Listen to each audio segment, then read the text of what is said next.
That's not a comic book. Now that's a comic book. Hi everyone, welcome to this week's episode of Comic Reviews. I'm Sid Part 2, and we've got a fairly good sized stack today.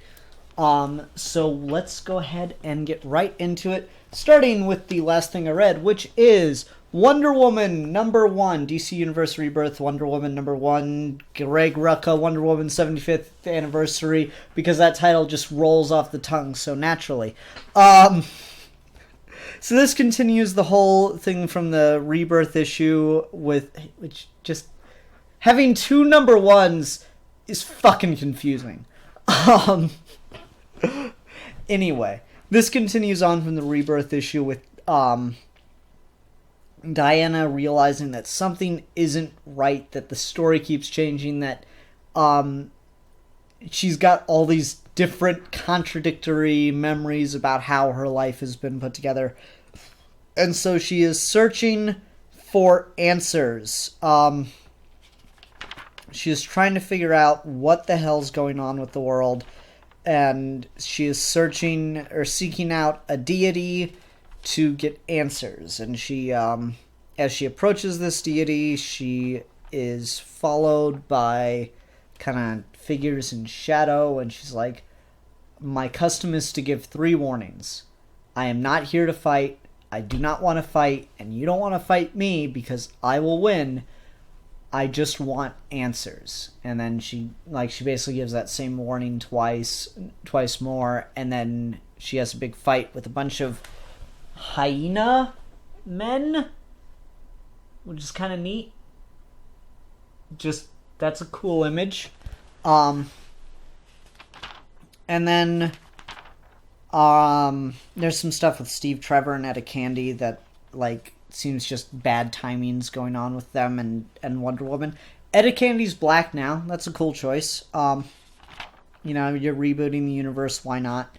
So that was just a neat little aside thing. And she's also, heavier, so that's cool too. But anyway, so at the end, Wonder Woman gets to this goddess that she's been seeking out the whole issue, and it's the cheetah. So these hyena men are somehow worshipping the cheetah, and there's talk of a warlord in this country that Wonder Woman's going to. And so I'm guessing maybe that the warlord is the cheetah, but we're not sure. It's kind of up in the air. So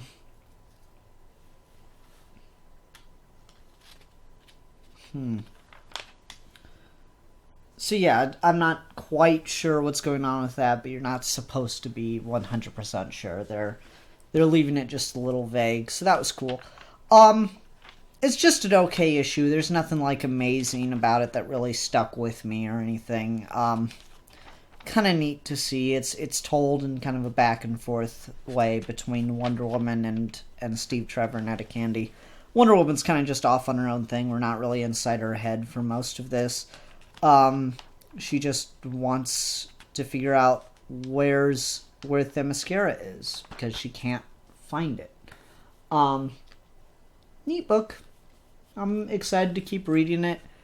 I'm a little annoyed that we're doing this. One issue is going to be this story, and then the next issue is going to be Wonder Woman's origin. I'd prefer to just give Wonder Woman 2 books. That just makes more sense. Even if they're by the same writer, it just makes more sense to do it that way. But what can you do? Maybe he needs more time. Who knows?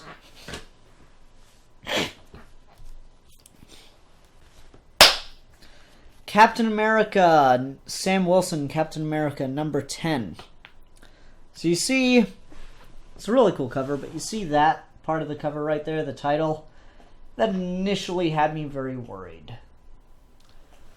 The problem with reading mainline comics, current comics, is you always end up having to get sidetracked for a couple issues with some event or whatever's going on in the universe this month. And that gets really annoying and it bogs you down. And the last time we did this with Sam Wilson, where we brought Steve Rogers back to being a young man and everything. I'll admit I was wrong with my interpretation of that, at least so far. He's not going to be Captain America forever. I'm going to stand by that one. You can take that one to the bank. But just last time we did this with Sam Wilson, ultimately I was happier with it than I thought I'd be. But I'm just like, come on, leave the rest of the universe alone. I just want to read this Sam Wilson Captain America book. But damn, did this do a great fucking job with tying into Civil War 2. A book I'm not reading, and that, from what I hear, just this issue is significantly better than. So, spoilers for Civil War 2, since I haven't been talking about that book. But, big thing in Civil War 2 that's happened so far, and I haven't been reading it, so I didn't even know this. War Machine, James Rhodes, is dead. It's a big fucking deal. Anyway. So Sam talks about how I've got problems.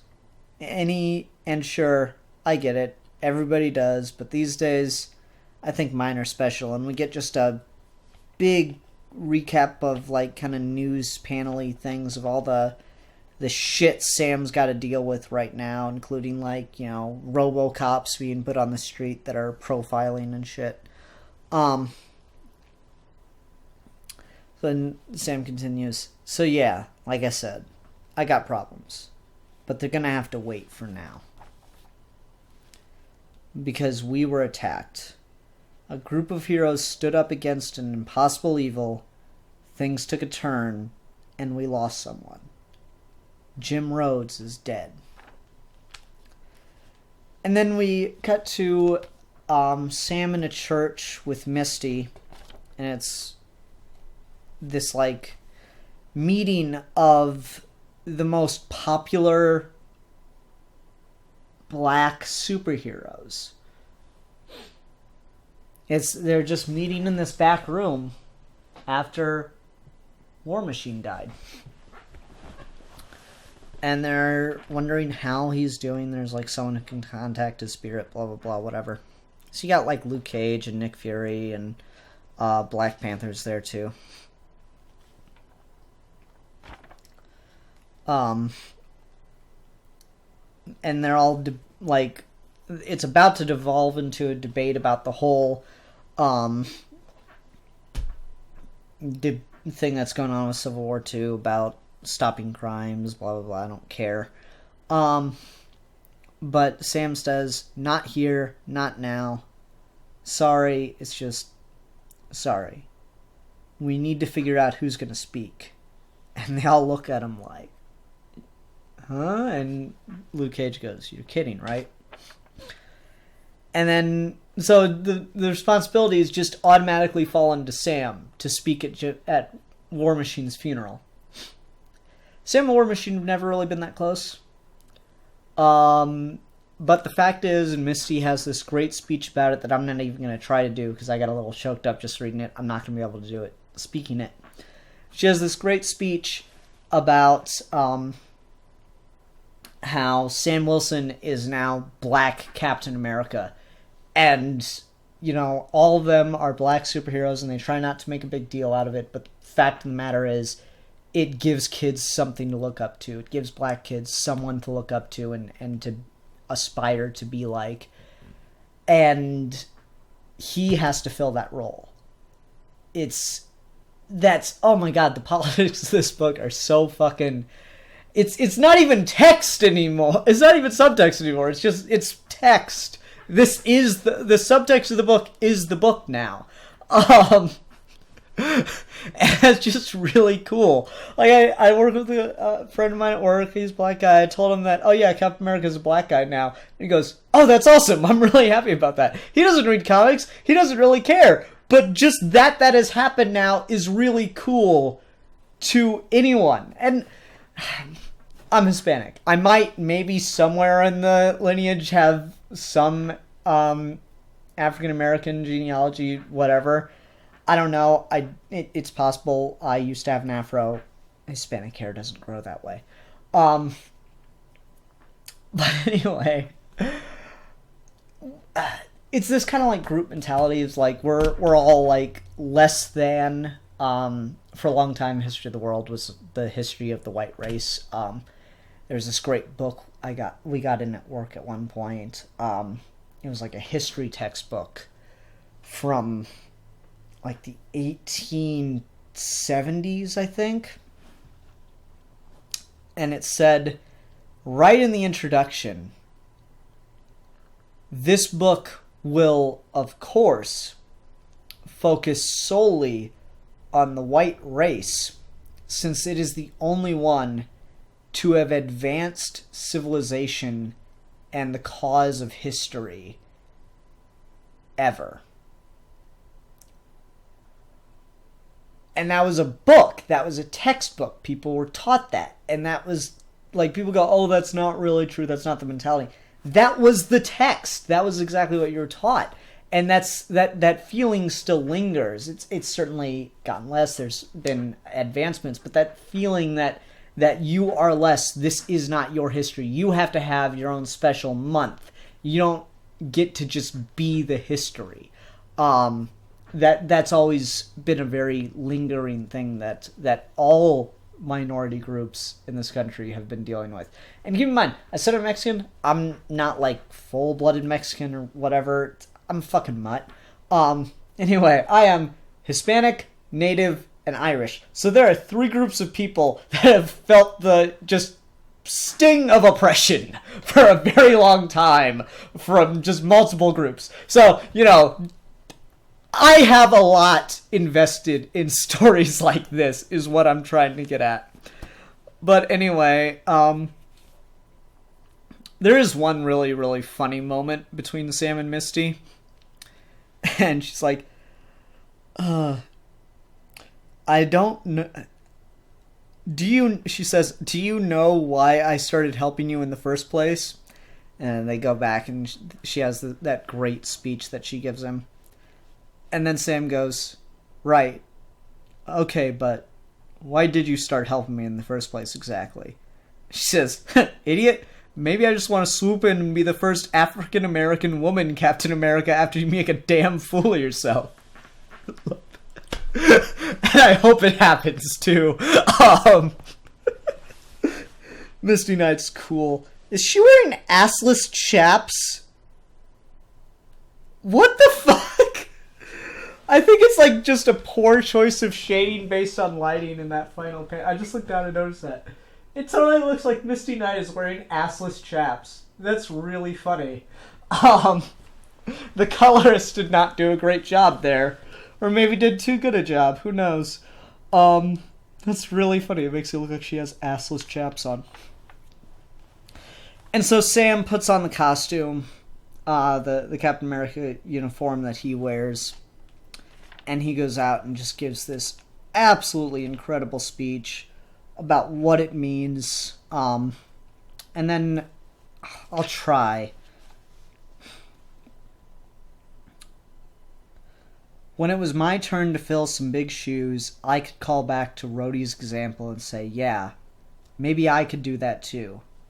And he continues to inspire us to never give up the mission and to hold close to your friends, no matter what might be trying to tear you apart, to show whoever comes next the way forward, to show them that what being a hero really means.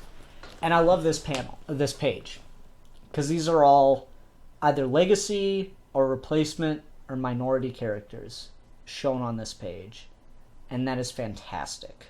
I just love to see that. That's great. They're doing so much with this book. Nick Spencer, you are a damn good writer, and I'm loving everything you're doing. Because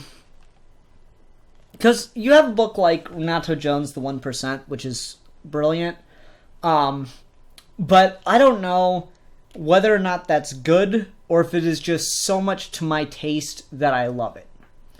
This is both to my taste, and it's just so well done.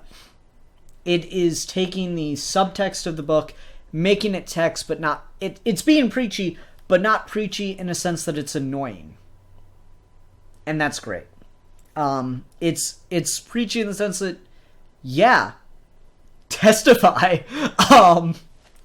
And that's just really great. It's great to read. This is one of my favorite books that I'm reading right now. And keep in mind, I'm a DC guy through and through. Marvel's okay. DC is the thing I love. But when something's this good, I just don't give a damn. And then the last 2 pages get us back to where Sam is and all that. Sam's story is. So this looks like this is just going to be, at least in this book, his only tie-in with Civil War II.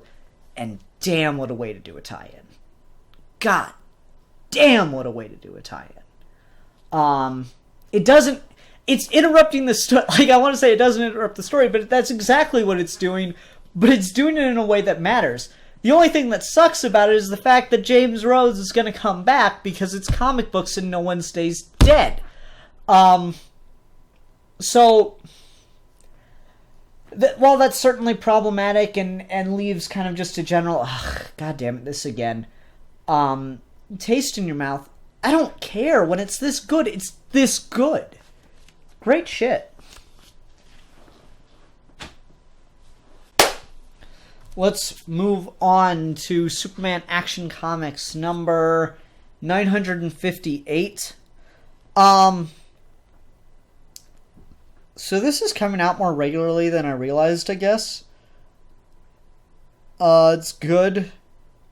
Superman fighting Doomsday, I mean... My problem with Superman and Superman Doomsday, the story, is that it is so goddamn mired down in comics of the time. It is such a product of its era and is so just crushed by its continuity that it's almost unreadable from an outsider perspective. People have told me that they knew nothing about comics in the 90s and they're still able to read it just fine. And I guess they were, but for me it's damn near unreadable. I didn't know anything about 90s comics when I read that. And for the first 3 to 4 issues, I was lost and just didn't care. This is, I suppose, a great tribute to Superman Doomsday because it is just as mired down in current comics and what the fuck's going on. Only I know what's going on here with the current continuity, and I still don't care. The fight is cool. It looks good, and there's some interesting stuff with what he's doing with Doomsday. Let me see if I can find this moment. So Doomsday chokes Superman for a minute, and then throws him into a nearby helicopter because they're in the air. And Superman's internal monologue, strategy. Doomsday is using strategy? Since when? So they're doing stuff to deal with that, and they're doing some interesting stuff with Lois having a hard time watching this happen to Superman again. But yeah, I don't know. So mired down in the continuity of what's going on right now that I'm just like, whatever. Yeah, I'm gonna make sure they pull this off my list because I just don't care. Sorry.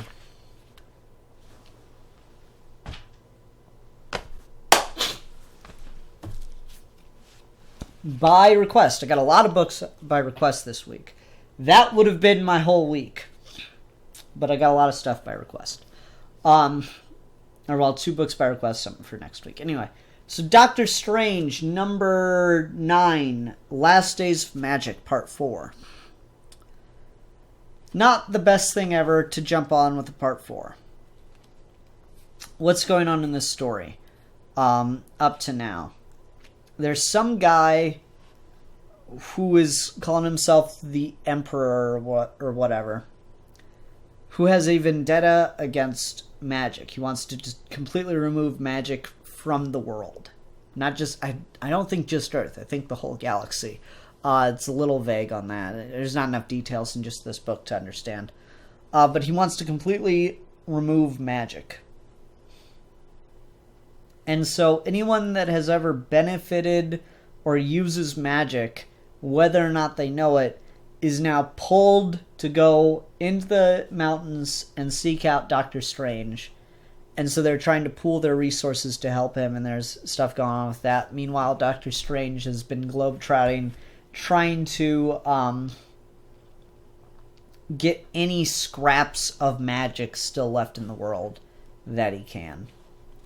While his house is being invaded by the Emperor. And not the cool Emperor either.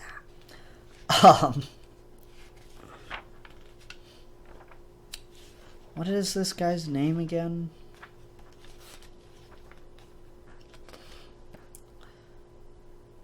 Lord Imperator. Okay. My bad, I misread that. So there's something weird and creepy, vaguely Japanese horror film looking in Doctor Strange's basement. Why not?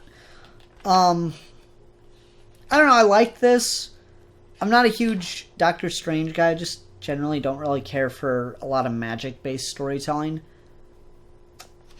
Did it say to be concluded next issue? Yeah.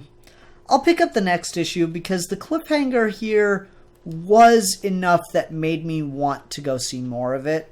Or to read more of it. It was just enough to make me want to keep going. So I'll probably pick up at least one more issue and see how I feel. It's definitely good. It's definitely well written and it's interesting. Oh, by the way, there's an ad for Marvel credit cards, and I really want an Iron Man credit card. That'd be cool. Robert W. Cardholder. Funny. Yeah, I don't know. I just think an Iron Man credit card would be really neat. The others not so much because it doesn't really make much sense. But an Iron Man credit card, I could totally see Tony Stark taking that endorsement. Otherwise, just sorry to talk about the ad in a comic book. Otherwise, it's just a neat little book. I really liked how it opened. It just opens with these 3 panels of people who had magic in their lives and now it's gone. And they don't know why. They didn't even realize it was truly magic. They just realized there was something special and now it's missing. And so they're going to try to seek out the source of it, and they're all called to the mountains. That was really cool. I really like that detail. Neat book. Yeah, really well done. I enjoyed it enough. I'll pick up at least one more issue. Just to finish off the story arc.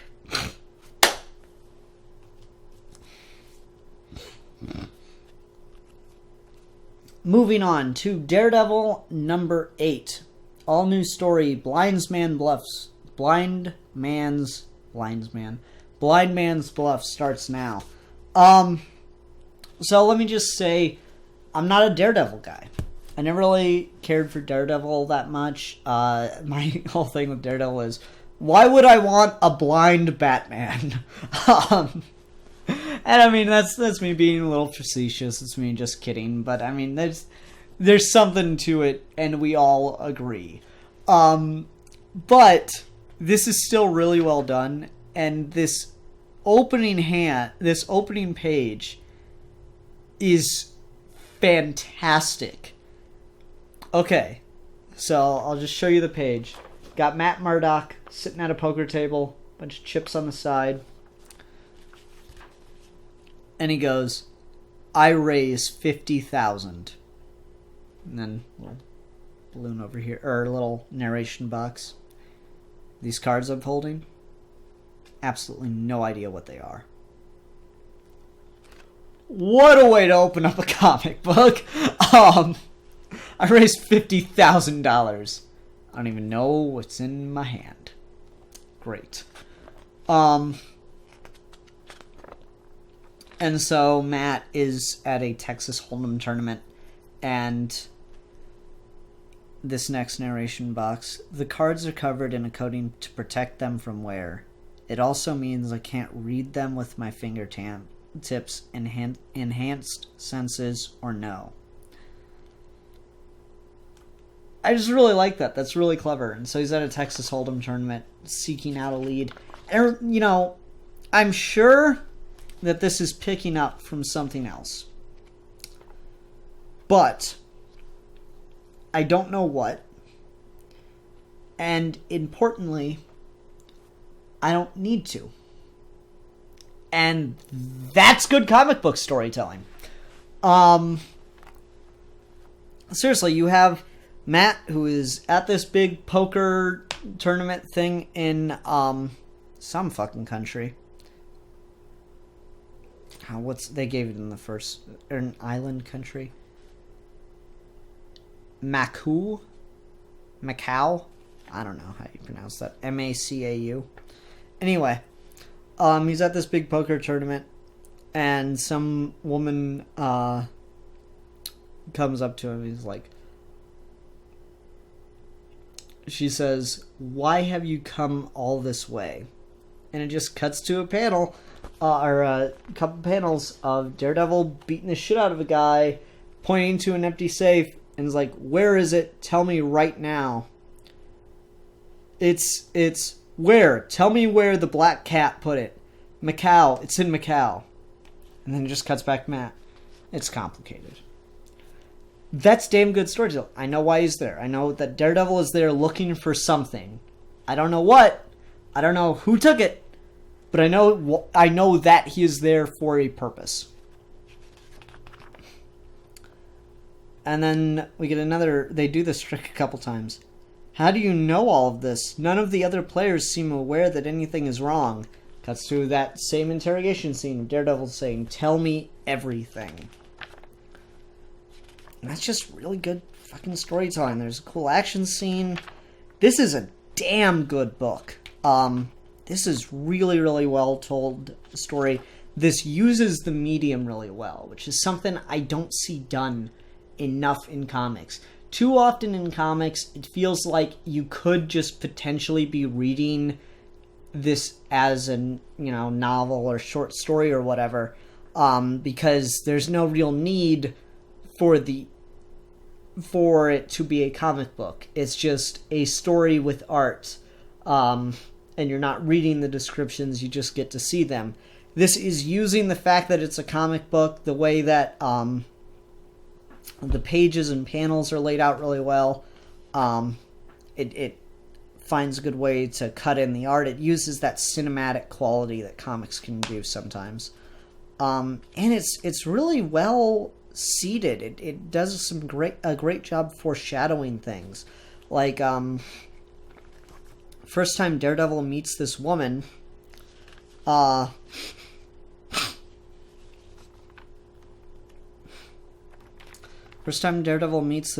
she says, "May I join you?"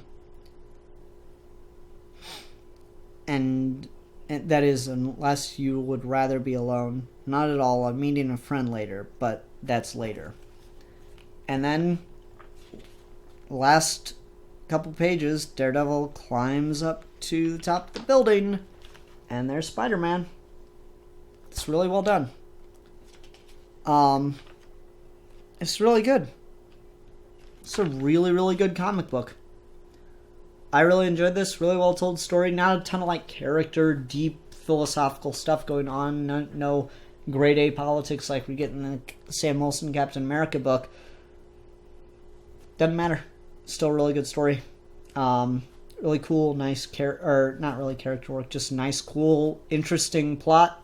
Well, really, really well told. Great precision of how this book is told. Let's talk about the art. I'm not crazy on this design for Daredevil's costume. It just looks really, really 80s-ish to me. And I'm not in love with the way Matt Murdock looks. It's a little vampire-y. You know, I'm getting kind of an Edward Cullen feel there. He's just a little too pale. You know, the slick back hair, it just...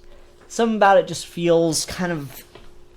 It kind of looks like a corpse, really. I'm not crazy about the character design, but I really like the stuff that's... that they're doing with the...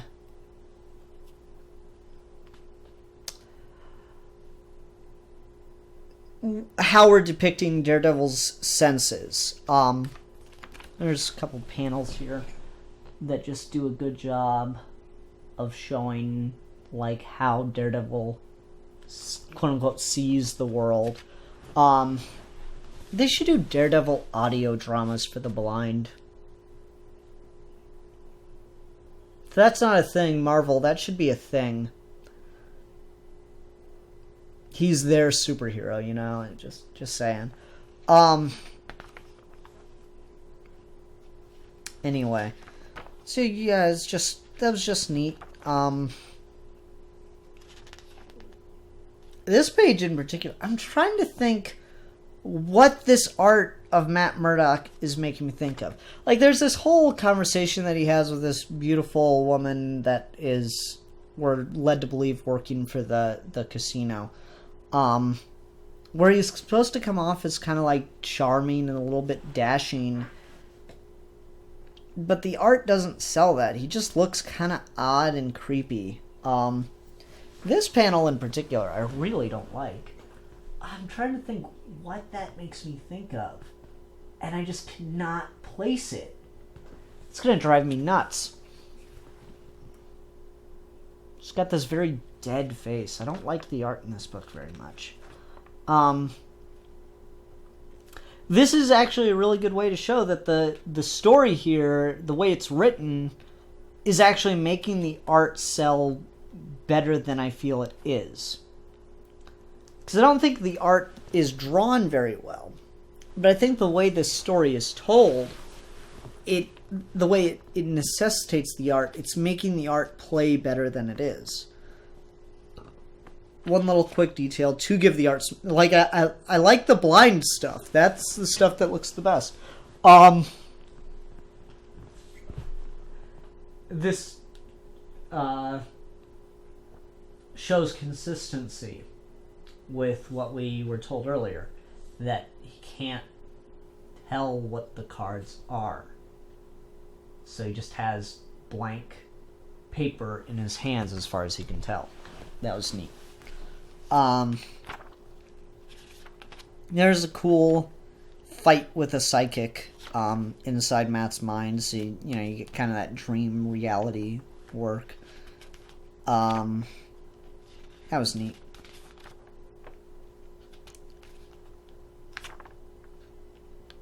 Yeah, just really, really good book overall.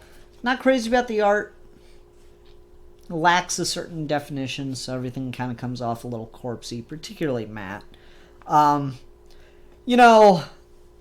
you're drawing a comic book, I feel like of everything that like can be kind of crummy from the art perspective, the one exception is the main character has to look good. And Matt doesn't look good in this. And that's my biggest problem with this book. Otherwise, really good. I will pick up this story arc, and if I am just as intrigued throughout the rest of this story arc of Blind Man's Bluff, then I will add this to my list. So thank you for that request. And our final book this week is Looney Tunes number 231. I'm not sure when this came out. It has the new DC logo on it, but the timeliness of it doesn't really feel like it's dead on, because we're getting some Batman v Superman references here. I really like those. Those are really funny. Including Elmer Fudd as Lex Luthor, but with hair. I really like that. That's really funny. But it's just like, that makes me feel like I got this book 3 months late. Maybe I did. Who knows? Or maybe this book just came out 3 months late. Let me talk about the Daffy Duck, or the Batman v Superman bit. Because, I mean, you see this cover. I was actually really excited. I've just been talking Looney Tunes. We did the Looney Tunes Back in Action episode a couple weeks ago on Geeky Gentleman. So I've just been in a Looney Tunes mood recently. And I was like, oh, wait, are there Looney Tunes comics? And Steve told me that there were. So I walked in the shop today and I saw this. I was like, oh, yeah, cool. I'll grab that. And I saw this cover and I was like, oh, yay! Oh my god, I love these. These are some of my favorite episodes of Looney Tunes when they did the animator versus animation thing. That was one of my favorite bits. Because I believe they did it twice with Daffy and once with Bugs, if I remember correctly. Where it was like this whole, for those that don't know, there's like this whole thing of Daffy was just doing his thing, being Daffy Duck, and then suddenly like a paintbrush came in and changed the background and changed what Daffy was wearing and stuff, so that it would put him out in all these like different situations, and it was just really, really funny. And they did that same bit a couple different times with Daffy and Bugs, like I said. And God, that was hilarious. Just good shit. Anyway. So, you have Daffy going through all that again, and there's a bunch of great references in how they're doing this. You know, you get Duck Dodgers too, which is fun. And then they even reference the first time they did that with Daffy, because I remember that visual of drawing him that way was in the original cartoon. But then we get Bat Duck. He's like, I demand to be rendered in a worthy manner, or else. It's really funny. I love the Looney Tunes characters or actors. It's always really funny. And so we have this great, oh my god, I want a poster of just that. That is so fucking funny to me. Well, give the artist a cookie. I am now the Duck Knight, a comic book legend, a guy with a duck light thingy. Oh, a comic book legend and guy with a duck light thingy. I mean, just look at the bat signal. It's got like the Nolan shape, and it's got like the duck stuff. Oh, that's really fun. And then Bugs shows up, and turns out it's not Bugs being the doing all this animation stuff to Daffy, and it's not Elmer. And then just cuts to the creative team. I think that was a pretty cool way to give yourselves credit. Good job, guys. And so this being a kids comic, there is actually a lot of stories. So we get one with oh man, what's his name? Oh, Beaky Buzzard. There we go. We get one with Bugs and Beaky Buzzard that was just okay. Pepe Le Pew makes a cameo. That was fun. We get 2 little bits with Daffy and Bugs about eating food. And then we get, so you want $1 million, eh? And this is with Daffy and Porky, and that was pretty fun, too. Wasn't crazy about it, but it was alright. Had its moments. Let's see here. Anything else happen in this? No. Got some ads for, the kids, and that's fine. But yeah, it was pretty fun little tip of the hat thing to Looney Tunes. Really feels like any one of these stories could be animated. Some of them are too short, but I think that's okay given the context of what they're doing here and stuff. So it's trying to be short, so of course it's short, so it wouldn't translate well to a cartoon, but I feel like the opening one could, and the so you want to win $1 million could easily translate to a cartoon. So you want to win $1 million is perhaps more dated than the Batman Superman bit in the first one, in the first story. Batman Superman's only 3 months old, but then again, it's coming out on DVD in just a couple days. So you want to win $1 million. Who wants to be a millionaire hasn't been a popular... Like, I know it's still going, but it hasn't been a big thing since, like, the late 90s, early 2000s. So that's really dated. Like, did they pull an archive story from the 90s? That was a little iffy.